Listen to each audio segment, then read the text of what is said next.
Këto dhëna hedhin poshtë përfundimisht farsën elektorale të 11 majt 2025 dhe pikërisht bazuar në këto dhëna dhe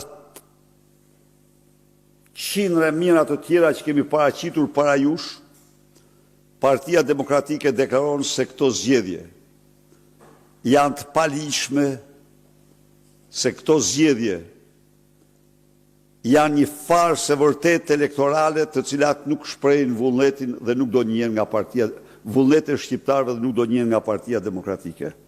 Faleminderit. Zoti Berisha, kam dy pyetje. Një pyetje kam lidhje me denoncimin tuaj dhe një pyetje tjetër se takon aktualitetit politik. Këto 12 qendra votimi dhe këto kutit votimi me problematikat që ju denoncuat, i përkasin vetëm një qarku apo disa qarqeve në Shqipëri dhe aja kundërshtuar këto nga ana komisionerëve tuaj që të shpallen të pavlefshme dhe mos të futen në proces numërimi? Pyetja e parë, këto janë të qarkut të Elbasanit. Ne, pse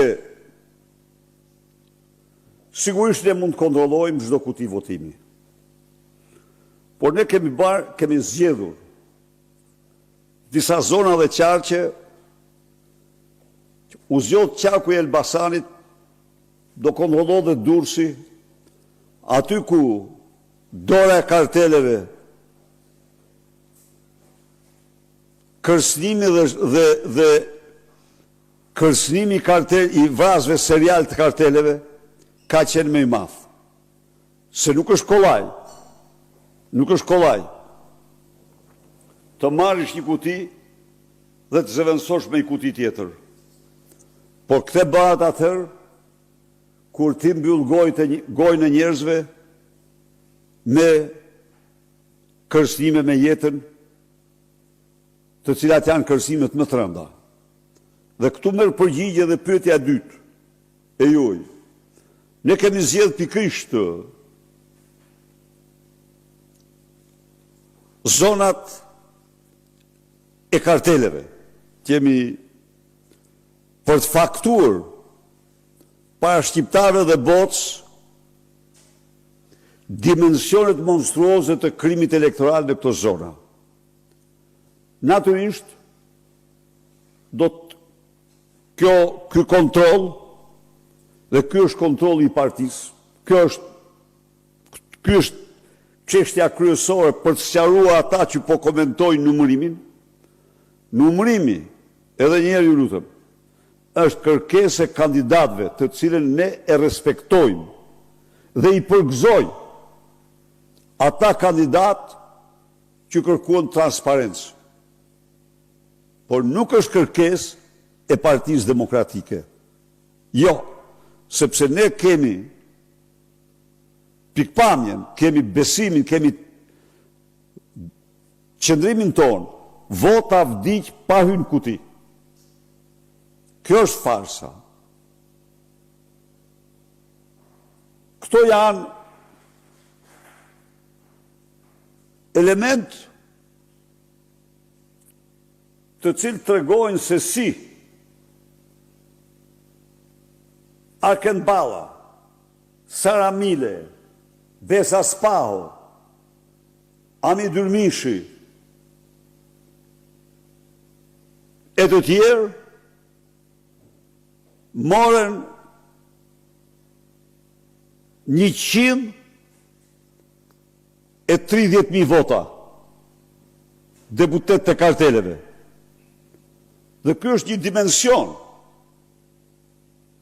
por një dimension që po vërtetohet.